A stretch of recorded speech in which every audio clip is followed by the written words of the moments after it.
Ngoba ke imidlalo ye-DStv Premiership isamile ngenxa yemidlalo eqhubekayo lapha ke ezweni lase-Ivory Coast okuyimidlalo ke ye-Africa Cup of Nations. Kanti ke lana ke eNingizimu Afrika ompetha ke be-DStv Premiership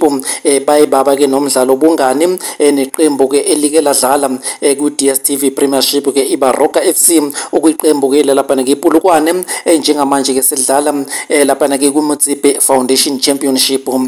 Kanti ke emdlalweni wabo ubungane ke iMamelodi Sundowns inqobe ke lo mdlalo ke ngo-2-1 lapho ke umdlali ke omusha ujoyine ke iMamelodi Sundowns uThembinkosi Lorch bekakhona ke naye ke kuwona ke lo mdlalo lapho ke iMamelodi Sundowns inqobe khona ke ngo-2-1 kanti ke